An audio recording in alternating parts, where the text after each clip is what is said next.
Right, what we've got here, guys, is the scene of a murder.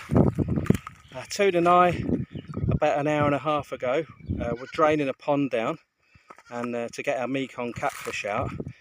And we got some Asian silver carp and some catler. But they smacked themselves on the side of the pond.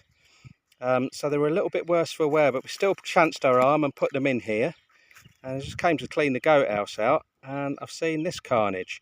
I'm not sure if it's a catlet or Asian silver carp till I get it out, but the likely culprit to cause this, of course, is the giant snakehead. So let's have a look. Bajeen. So this is Asian silver carp. So this had smacked itself on the side of the pond, which wouldn't normally be too bad, but our laterite rock is well, it's as hard as rock. So he was a little bit worse for wear. I did say to Toon, I said, do you want to eat it? She said, just stick it in the lake. And I did say to her, well, I said, if it's not A1, it'll soon get picked off. So this was like a 3-pound fish. I just bitten straight in half, but I'll show you the bone. Straight through there. Look at the teeth marks on that. No, you can't eat it, lovely. All right, girl. So I've witnessed this on 2 other occasions.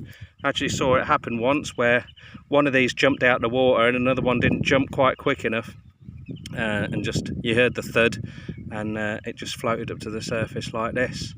So yeah, that's an pretty impressive bite radius. It's definitely not chow prior. Our chow prior aren't big enough to cause this, but we've got quite a lot of striped snakehead in the lake that are really big. The giant snakehead are still quite young, but I'm not so sure that a striped snakehead could do that, but definitely the giant snakehead.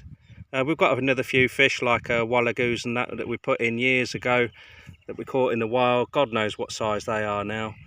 Other than that, we haven't really got that many other predators. Not that I can think can do this. Toon's alligator gar aren't in the lake yet. So yeah, I reckon it's the giant snakehead, so they must be doing very well. And I think it's a telltale sign for me as an angler is to up the size of my lures. At present I'm just using very small surface lures, and these fish just stay sort of like a foot, 2 foot below the surface, filter feeding, the size of the mouth. And as the water clarity is improving every week, I think what the snakehead do is circle underneath them and then just launch themselves up and just bite them in half. It's impressive, isn't it?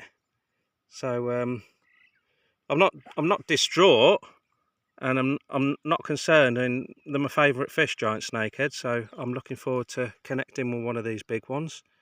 And yeah, we'll just keep the numbers down and see how big we can get them to grow. It'd be brilliant. I don't mind them eating these at all. This is one of the reasons, the main reason that these got put in the lake. They were about that big when I put them in. Hang on a minute. What are you doing?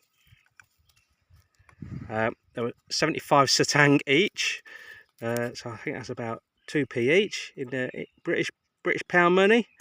And they're basically just filter feed. So they're gradually getting through them. After that, hopefully they'll start munching on the Java barbs, but it's very, very rare you pull a Java barb in that's sort of like got any fins or tails missing. I think the Java barbs are a little bit quicker than these Asian silver carp. But yeah, what an awesome predator.